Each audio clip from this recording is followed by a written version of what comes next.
Before we kick off the show, if you're a fan of History Hack, please do what you can to support the show. We completely get that not everyone is able or willing to dig into their pockets. Times are hard, but by dropping a like, subscribing on Twitter and YouTube, and importantly, leaving a review wherever you get your podcasts, you can help the programme grow and reach more people. If you're interested in becoming a supporter, go to patreon.com/historyhack, where you'll find perks from secret Facebook groups to early release material. If you just want to leave us a one-off tip, go to ko-fi.com/historyhack. The links are in the description. And whatever form your kind support takes, know that we are massively grateful. Enjoy the show.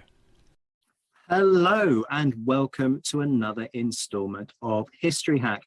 Zach flying solo on presenting duties today. Alex is massively sulking about the fact that she isn't here for this one because we have one of our favourite people of all time back on History Hack. We are joined by Gali Jaffe, who folks will remember has been on a number of times before, most recently talking about how in the future people are going to dig up Harry Potter wands and think we were all completely barking mad. She's a freelance archaeology lecturer. If you're not following her on Twitter, search for Onion Goddess. She does some brilliant tweets and threads on archaeology that personally I absolutely love. Gali, welcome back. How are you doing? I'm fine, everybody's waiting to see what's going to happen. We're all researching military history, and everything is very contemporary right now. Yeah, isn't it just? We won't talk about the Twitter sphere and everybody with their hot takes on stuff. We will move swiftly on, because today we're going to talk about something that I'm going to be honest, I'm an absolute dunce on. We're going to talk about Masada. I can only tell you that I've read one book on Masada in my life, and I found it absolutely fascinating. I'm not going to even pretend to know what I'm talking about or be knowledgeable. So let's jump in with the basics here. What's the context behind the siege of Masada? When are we looking at, and why was Masada as a site seen as significant? Well, the context is the Great Jewish Revolt during the first century CE.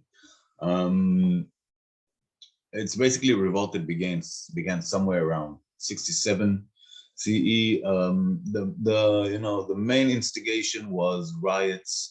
Actually, we would call them today pogroms against Jews in the city of Caesarea. In Israel, in nowadays Israel. It's interesting because you can actually quite equate it to the famous Kristallnacht, which preceded World War II.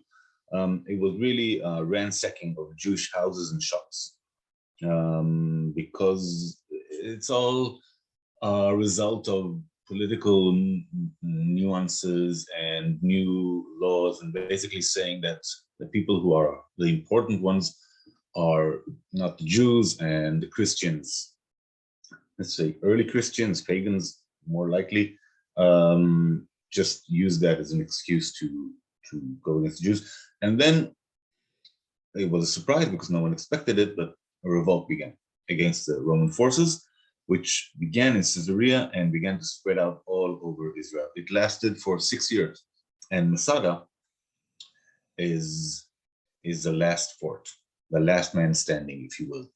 Even following the fall of Jerusalem, Masada was still standing, still fighting against the Romans.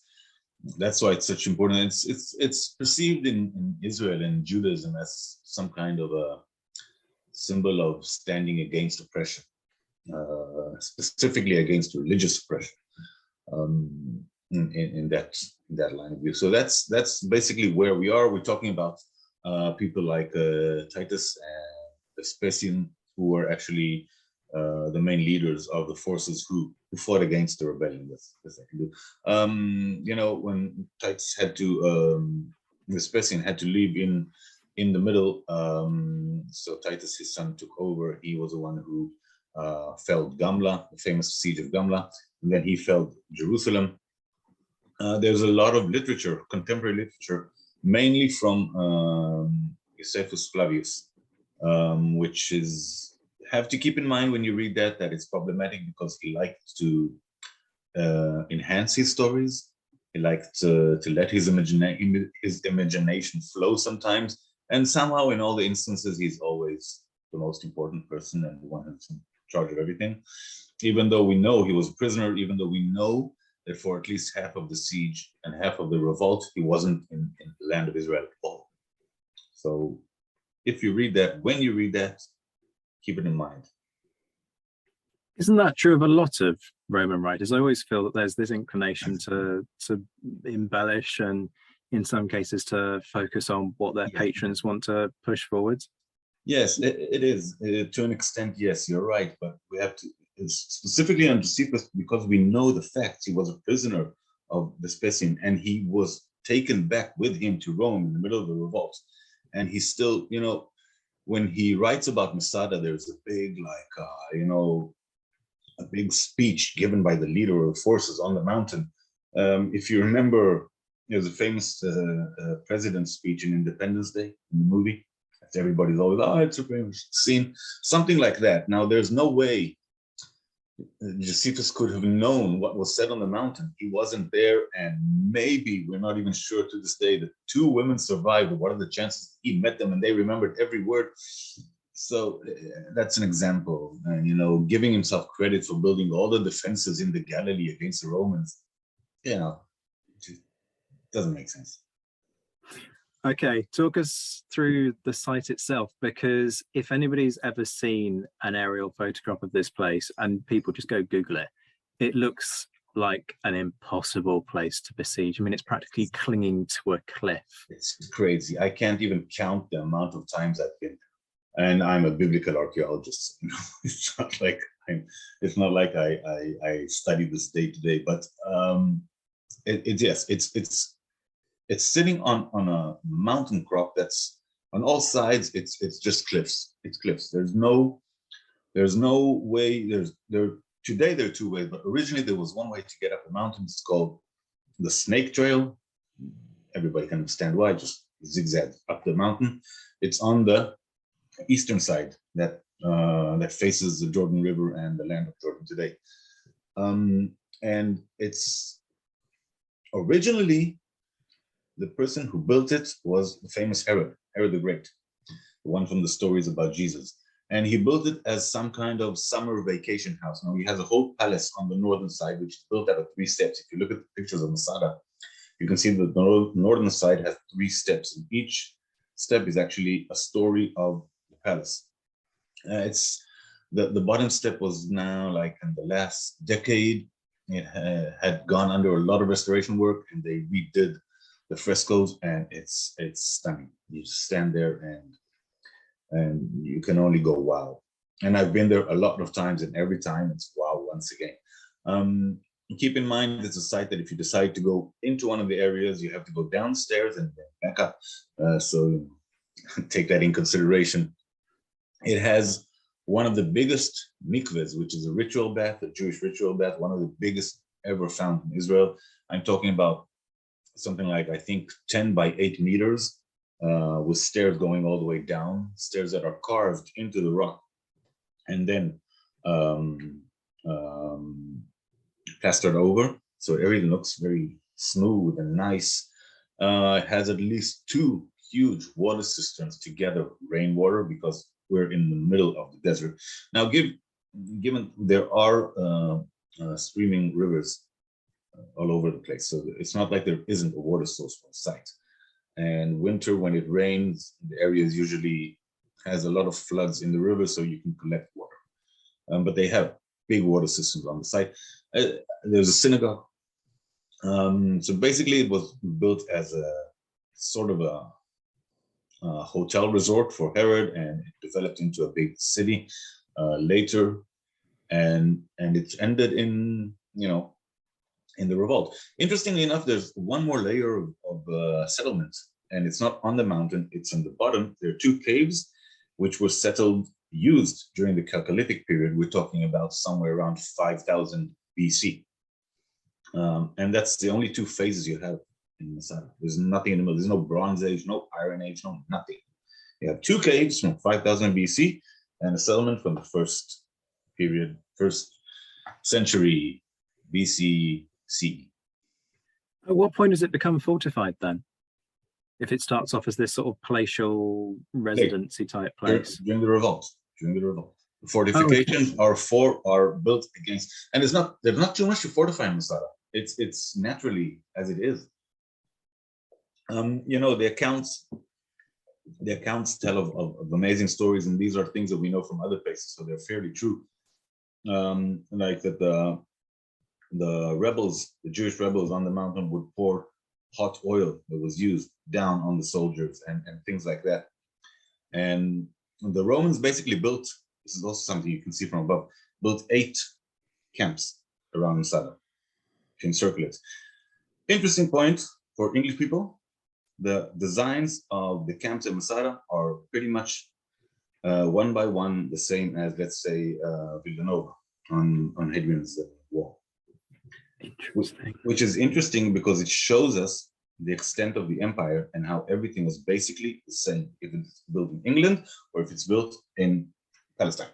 So it's interesting. It really is. And you see that they're different because the area is different and the materials are different, but you can see that the basic design is the same design as forts on Hadrian's wall.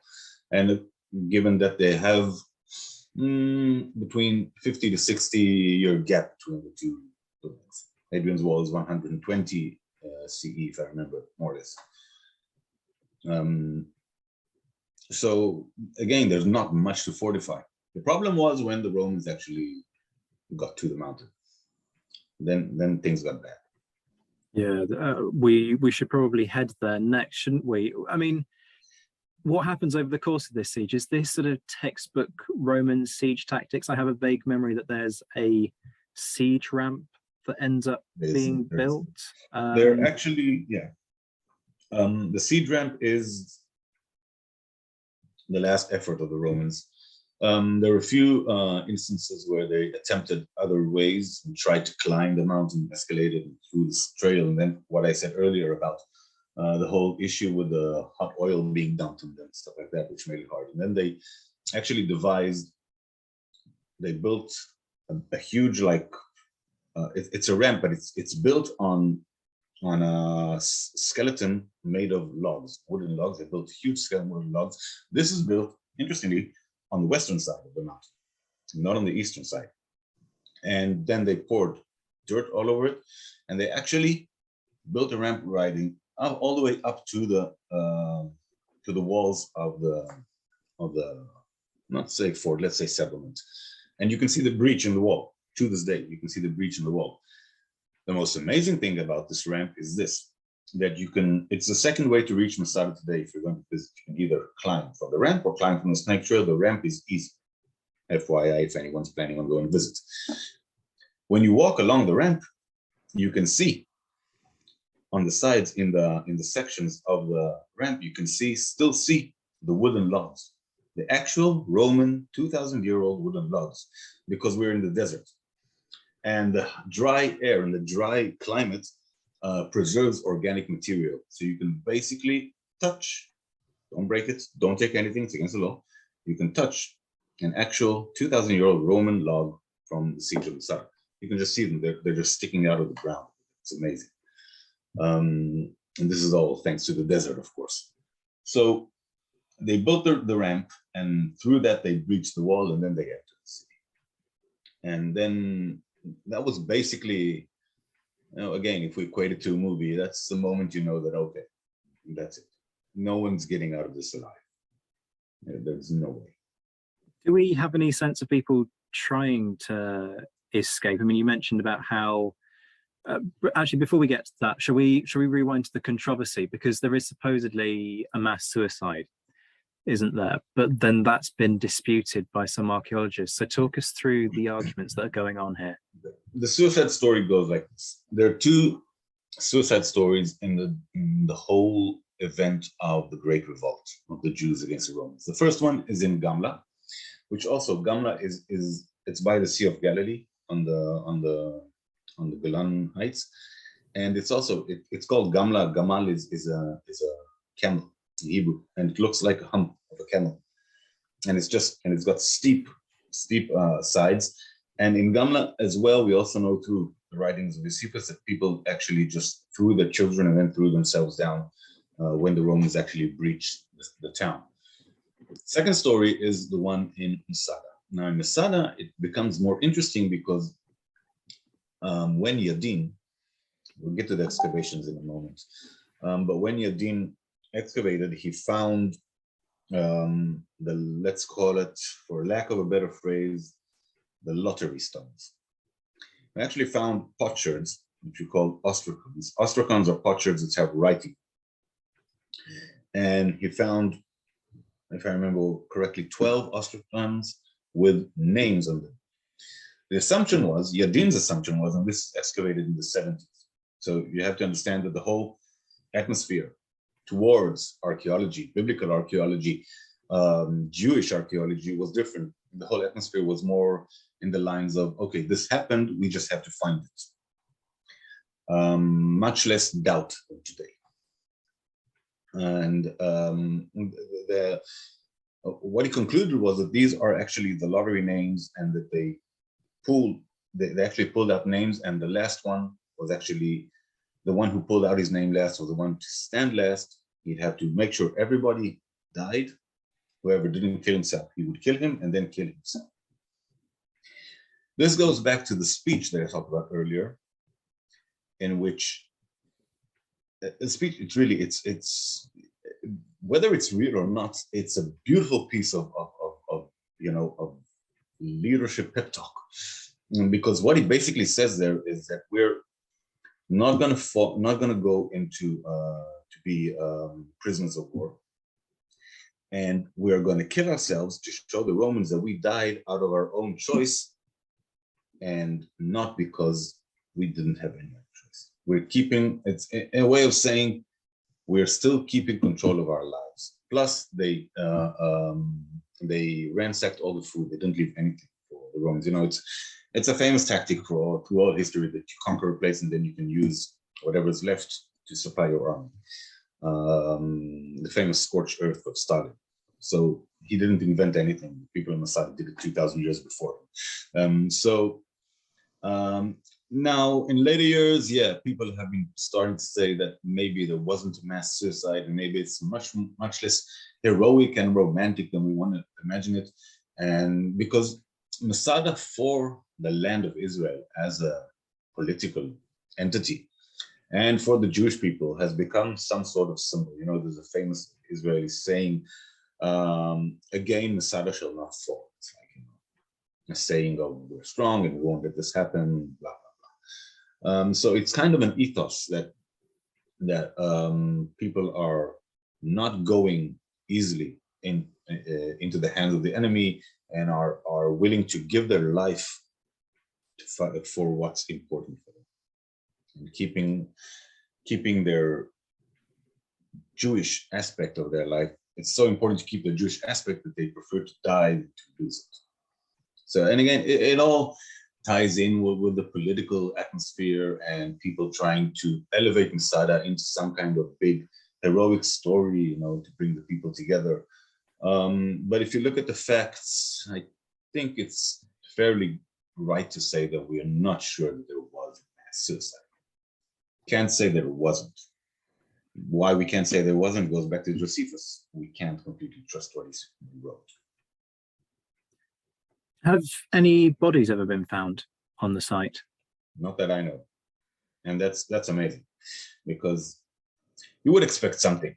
Because another thing, it's interesting, Masada, like Gamla, which are two of the main settlements that rebelled against the Romans, and they have a big famous siege story. Neither of these settlements was ever settled again afterwards. No one came back to live there. Neither at Masada, neither at Gamla. It's kind of like Carthage. It was like considered a cursed place until Julius Caesar arrived. But again, we don't even have that Julius Caesar moment. There's nothing. There's nothing following the fall of Masada in 1973 CE. Nothing. That's so odd, because, like you say, it's a site that hasn't been disturbed. It's also a site that preserves pretty well because it's desert. So you'd expect. I mean, look, people die in a siege. That's the reality of sieges. They would have had to have been buried. So that's so It's interesting odd, because unusual, peculiar. it's interesting because if there's no bodies, you ask yourself, okay, what happened? So did the Romans clean the site out, some kind of plan to re-inhabit it differently, and then never got around to do it? It's maybe possible, but then you have to think, okay, we're talking about 73 CE. The Romans in the land of Israel were still in power until somewhere around, let's say, 380. Okay, something like that. Just ballpark of a number. So it's not like 5 years later, they weren't there and they didn't have the time. They had 300 years to do it. I know there weren't any Jews around to bury people, and if they buried them, where did they bury them? So it could be a case of bodies left strewn around to the forces of nature and different animals, and there are tigers in the area of the Dead Sea. You have eagles. You have an animal population that will devour these bodies. And taking into consideration 2,000 years, it's not enough time for a skeleton to disappear. I personally have excavated a 14,000-year-old skeleton, so 2,000 years is nothing. But don't open your eyes; it's true. Because this is a radio show, people won't realize, but my eyebrows have just disappeared up into my hairline. The idea of a 14,000-year-old skeleton. But sorry, you carry on, Gali. Yeah. So there's no. It's an excellent question, which people have been asking. Where are the people? Where? We don't know. That's incredible. So if bodies haven't been found on the site, what has been found? I mean, we talked about the ramp already, but do we have any other evidence of siege archaeology, anything that predates the siege in terms of Herod and so on? We have the whole range of life on Masada, pre and during siege, everything. We have storage jars, beautiful Roman storage jars. A lot of them were found intact. These excavations, which were again headed by Gali Jaffe, which is one of the famous archaeologists in the history of Israel. He's one of the generation of archaeology of Israel founders. Do you know what a restoration line is? I personally don't, and some of our listeners won't. A restoration line is actually a line of cement that's put above the original find. So below the line is what originally was found, and above it is restored. So if you look at the wall, you know what was found and what's actually added to give you some kind of concept of how it looked. He was the one who invented the restoration line, Gali Jaffe. You look at it's amazing to look at the photos from that period because it's such a different world. You can see women volunteers in bikinis and sandals excavating the site, something you would never see today. It was a different world, and the excavation itself was considered a national project of importance because of Masada and the whole history. So it was given a lot of funding, it was given a lot of leverage, it was given a lot of help. So they found a lot of things. They were given a huge budget to excavate in those times. You have to do the math. So we have storage jars, you have plates and dishes, and you have cups. And then you get to the siege, and you can find actual catapult stones. You find them on the site. There's tons of them. You can find bronze arrowheads and bronze spearheads. Some of the cases you can also find the actual handle, which we usually don't find because if it's in a Mediterranean climate, it doesn't survive. But again, this is desert, wood survives. We basically, they opened, I think it was 15 years ago, the site was declared a UNESCO World Heritage Site. And then again, they poured in funds, and then they built a lovely museum at the bottom of the mountain. And it's really, if you go there, do not skip the museum.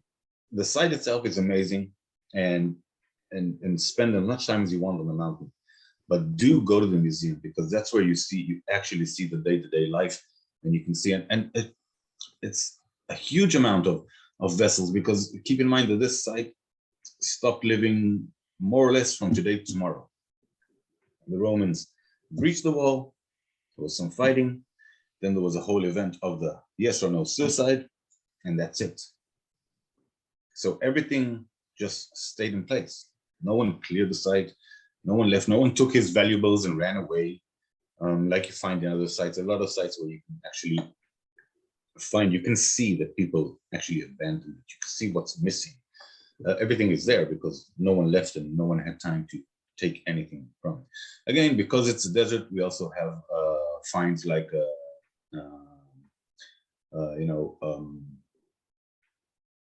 pits, date pits, and olive pits, which of course go directly to the C14 lab and give you an excellent date.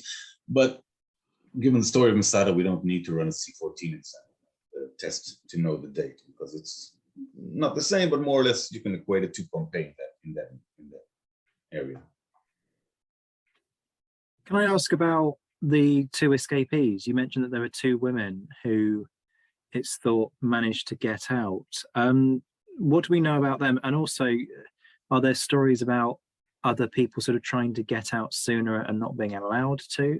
Is there any sense of dissent, or do we just not have any accounts of it? Not that I know. Not that I know of people trying to get out, because again, it was the people who stayed in Masada they knew, as far as we know, they knew they were the last resort. They were the last post standing. And it was an important thing for them. We don't know too much about the two women. We know that they were taken hostage, which again gives, and again, it causes a problem with the whole suicide theory, because if there was a mass suicide and the last person standing was supposed to kill himself, why are the two women still alive? We don't know much about it. We only know that there's some kind of attempt by Josephus to connect those two women to himself to make his story seem more plausible, but not too much. No. So here's a $1 million question. What's your best guess about what actually happened? Do you buy the suicide theory, or do you think that it's just too problematic? I'm honestly having a hard time deciding about this. It's not the first time I've been asked. Because on one side we do have the ostracons and the names, so it sounds plausible. It sounds plausible, and the whole idea of committing group suicide, not to fall into Roman hands, and we are deciding our own future and our own fate, we're taking into our own hands. It sounds possible. Excuse me for saying this, but it sounds very Jewish. But in a good way, yes. But I can't say that I completely agree with the theory, but I can't say that I can completely discard it. So I think we need more evidence. I think we're still missing some valuable information that we might not ever have. This is archaeology. You might not ever have the whole story. Usually you don't have the whole story. If you ever meet an archaeologist who knows how to explain everything to you, know that he's lying. Remember that I said that. That's the truth. So I think we're just still missing some parts of the story, and we really want, one side wants to believe his side and the other really wants to believe his side, so everybody grasps to their ideas. But I'm not sure that if we look at the facts, point blank, face value, I'm not sure we can decide either way. What would you need? What would be the thing that would potentially clear this up? I mean, if somebody said, look, I'm going to give you an endless budget, where would you go and dig? What would you hope to find? Are there any sort of gaps, any places where you think, yes, but why didn't somebody go and excavate this section? Okay, I'll answer two parts. First of all, if you ask me what I'm looking for, what's missing to make this, to understand if the story of the suicide is true or not, then I would say there are two options. Either give me a skeleton and let me see if he has wounds that are in correlation with an act of suicide. I would assume maybe some kind of trauma to the neck or the head or something like that. I mean, if you find a skeleton and he's got cuts on his arms, well, maybe if he cut his wrist, it depends where. Anyway, it's either that or some kind of written document on the Roman side documenting the story. Those are the only two options I could think of from an archaeological point of view that would shed light on this debate and maybe solve it once and for all. But are there gaps in the research? There's always gaps. First of all, I'm not sure how it works, let's say in England and Europe yet, but I know that in Israel, it's not a law, it's not a rule, but it's accepted that when you excavate a site, you always leave areas unexcavated for future research, i.e., younger people, new ideas, new technology. Today we're in Israel, they're using new technology. They're using, 2 years ago, they used an infrared camera that NASA built for space to reread ostracons from Tel Arad and actually found new inscriptions that weren't known from potsherds that were found in 1963. So we leave areas unexcavated for future generations. So there's even an excavation ongoing on the mountain in the past 5 years, I think, in one of the caves. It's a, I don't know if to call it a cave, it's a cavity in the head of the mountain. So like people used it, they actually built. They're finding, again, what they're finding is, and this is, to me, it's the most exciting finds, it's the daily life stuff. You know, we all know about the kings and the rulers and, you know, the pharaohs and blah, blah, blah. But I think it's more interesting to ask, okay, so the little farmer, he got up in the morning, he drank his coffee, he went to the field. What did he do? How does his life look like? And that's the household archaeology is a more interesting aspect. And that's what they're finding now, I think. There are unexcavated areas. Will they give us the answer? I'm not sure, because the whole area where finds related to the siege were found is on the northern side of the mountain, because that's the closest area to the siege. So, and that's also where the palace is. It's a more, let's say, it was an area that was more easy to settle it, to congregate in for the rebels. The southern side it's much more sparse. There's a lot of like empty areas. You have like a few columbariums, which are actually like towers to raise doves. So the answers would be on the northern side, if it's a big if they're there at all. Wow, just wow. I'm loving this. Let's sort of move things into the sort of memory side of things and the sort of the modern, if you will. Why, especially with all of this controversy over what did and didn't happen, why is the site seen as being so important in Jewish history? Does this have a sort of a resonance amongst the Jewish community? Is this sort of one of those words that you can use and people instantly sort of understand what it means to the Jewish community? It's important in perspective of let's say the world Jewish community, because Masada is a symbol. And this all, you have to look at it through while wearing glasses that take into consideration the Holocaust. These things go together. The Holocaust was, of course, a huge trauma for the Jewish nation. Understandably, no one will argue that. And it's also, some people don't like to admit it, it's also one of the reasons the state of Israel was established so quickly following the war. We're talking 45, the war ended, 48, the state of Israel was already established, to give a place for the Jews. And it's seen as a symbol of, we won't go down easily again.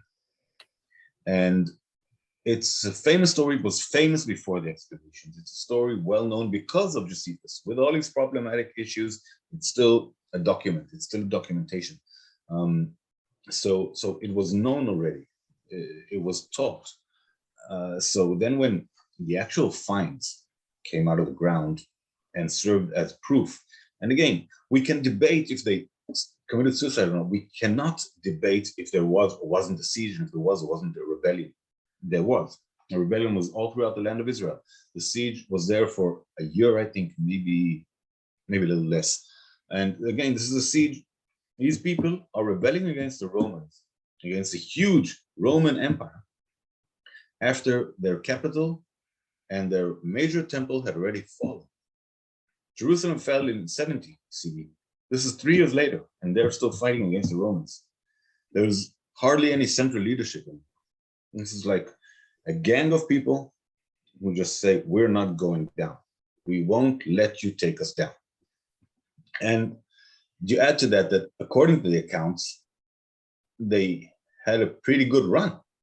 They gave the Romans a hard time. So when you put all that together, you're talking about a nation of people who's still licking their wounds from the Holocaust. When you consider that the finds start coming out somewhere in the 70s, again, this is barely 30 years post Holocaust, it proves a very heroic story in Jewish history. And people cling to it, and it grew naturally. That's one thing you can say. You can't say that the story of Masada was stuffed down people's throat.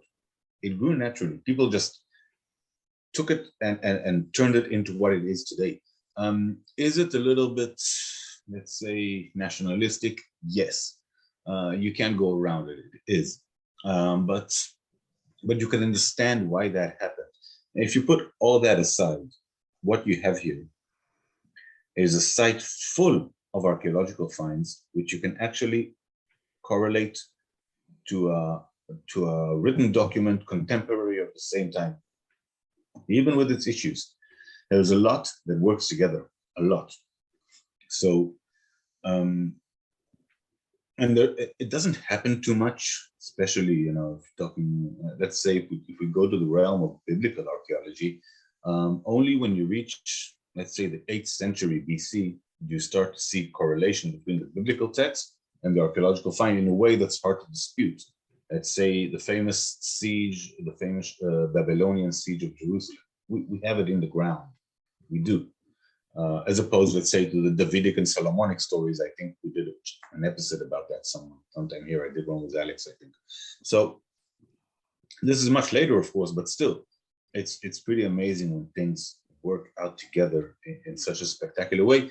And when the whole background is so heroic, and we have people who are still, recuperating, then it just happened. It just happened organically. I think it's one of those stories. Today you have people and like political movements trying to build this and that narrative and put it into the story of history of the Jewish people. This isn't the case. This is just, it grew out of the people. And it is what it is today.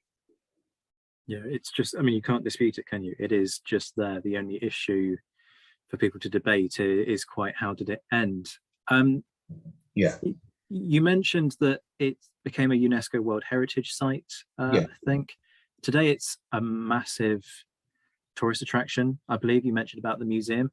What challenges does that pose for folks like you who want to preserve this site for archaeological study? Because on the one hand, great, you've got people taking an interest, and hopefully they bring in money, which can be then poured into further investigation. But the flip side to that is that people walking a site physically changes the site. There's the natural wear and tear. So how is that kind of issue being dealt with at Masada? Yeah. I'll just throw in a small remark that the money coming in from tourism doesn't support the archaeology. Okay, that's a shame. Tourism, that's a massive shame. Okay. It is, yeah, but archaeology is something that has to find a way to support itself, sadly. Yeah, first of all, there's a lot of, you can't go around, you can't open a site for people to visit and not expect the site to deteriorate. You can do, and there is restoration work going all the time, all along, but there's only a certain extent to which you can do that. As in regards to further archaeology research, like I said earlier, there is an excavation ongoing. I think it's 5-6 years now, because I remember the time before last, I was at Masada. We saw the actual area. You can see it's all fenced over, because if someone falls in the hole, that's a big problem. So it's all fenced and closed and signed, and and there's like red tape around, so no one will go in. But it's a small area. You have to understand that Masada, when you can't grasp it until you're on top, but when you reach the top, then you understand how huge of a place it is. It's huge. It's really, really big. So 1 or 2 excavation squares, which are like 5 by 5 meters square, it's not a lot. It doesn't interrupt the tourism. And you know what? If it interrupts tourism a little bit, so be it. So be it. Because tourism will come and go as the time flows. But if you got a chance to do some more research and understand the site more, then eventually the tourism will gain from that. So you should do it. But wear and tear there is in every site all over. I'm sure that they're dealing with the same questions in places like Hadrian's Wall or Glastonbury or whatever. There it's even, you have high walls in Glastonbury. Falling people is even more dangerous. In Israel, there's a site that in the Golan Heights that was actually, the synagogue was rebuilt to its original size. And we're talking about 5-meter high walls from the Byzantine period. And once every few months, one of the stones falls down. It's really dangerous. I don't know why they opened it to the public. I would never let people go inside, but it's not my decision. It's a beautiful place. I understand what they're trying to do because it's a synagogue and Judaism, blah, blah. But I don't think it's worth the risk, personally. Wow. That's something to end on, isn't it? Gali, it's been brilliant. Alex is going to be seething. I'm very smug that I got this one, and she sadly wasn't able to make it. She is not going to be happy with me when I record with her later. It's been an absolute joy. You are on Twitter, aren't you? Is it at the Onion Goddess? Yes, I'm always on Twitter. Folks, go follow Jaffe. I'm gonna try give more content in English now, so might be something you won't have to hit the translate button for. So to be honest though, it's absolutely worth it. Gali, you've been brilliant as ever. Thank you so much for joining us. Thank you. Have a good day.